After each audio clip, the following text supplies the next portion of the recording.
नमस्कार दोस्तों, आप सभी का स्वागत है मेरे चैनल आई कैन पर। मैं हूँ प्रिया माहेश्वरी और आज की कहानी का शीर्षक है नई माँ और बासी रोटी। राजू 5 वर्ष का बालक था। इसी वर्ष उसका दाखिला विद्यालय में हुआ था। स्कूल में जैसे ही टिफिन की घंटी बजी, सभी बच्चे एक साथ लंच का बॉक्स लिए एक साथ निकले। रवि भी निकला। वह भी टिफिन खोल के लंच करने लगा। उसके बगल से शिक्षक गुजरे। अरे राजू, तुम टिफिन में क्या लाए हो? सर, मैं बासी रोटी और चीनी लाया हूँ। तुम बासी रोटी खाते हो? हाँ सर, मेरी नई मम्मी कहती है बासी रोटी खाने से दिमाग तेज होता है, इसलिए मैं बासी रोटी खाता हूँ। दूसरे दिन भी राजू बासी रोटी ही खा रहा था। शिक्षक ने राजू को देखा तो पुनः पूछा, राजू, तुम फिर बासी रोटी लाए हो?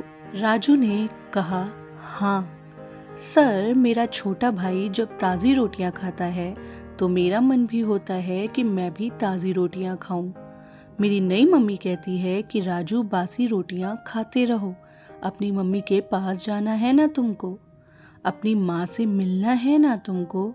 सर, मेरी माँ भगवान जी के पास गई है मेरे लिए खिलौने लाने, ऐसा मेरे पापा कहते हैं जब मैं माँ के पास जाने की जिद करता हूँ तो। सर, अगर आपको भी अपनी मम्मी के पास जाना है ना तो आप भी बासी रोटी खाया करिए। अब राजू को उसके विद्यालय में दूसरे बच्चे बासी रोटी बोलकर चिढ़ाने लगे थे। आज उसके शिक्षक ने कहा कि राजू, कल अपने पिताजी को बुला लाना, मुझे उनसे बात करनी है।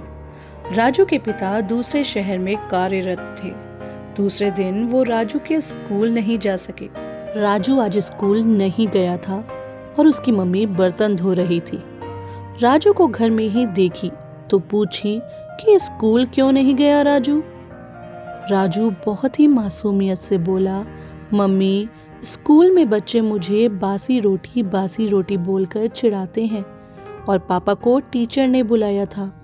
पापा यहाँ नहीं हैं तो आज मैं स्कूल नहीं गया।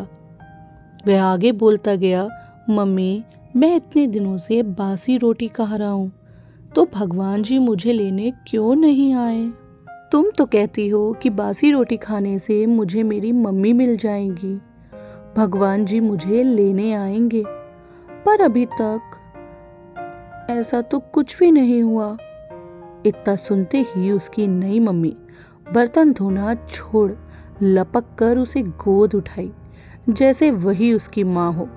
उसे चूमने लगी और इतना चूमने लगी जैसे वर्षों से कोई बिछड़ी हुई माँ अपने बच्चे से मिली हो। उसका ममतत्व तो जाग गया था। वह उसे प्यार करने से खुद को रोक ना सकी। आज एक सौतेली माता के हृदय की कालिक धुल गई थी। बहुत देर तक वह रोती रही, उसे चूमती रही। नयन से बहती गंगा धारा के साथ उसके भीतर बैठी सौतेली माता बह चुकी थी। राजू भी स्तंभ था। उसने रोते हुए माता के आंसू को पोंछते हुए कहा, लगता है भगवान ने मेरी माता को भेज दिया है। नई माँ, मेरी बासी रोटी खाना सफल हुआ। तू ही तो मेरी माँ है, मत रो माँ, मत रो। इतना कहकर वह भी फूट कर रो पड़ा था।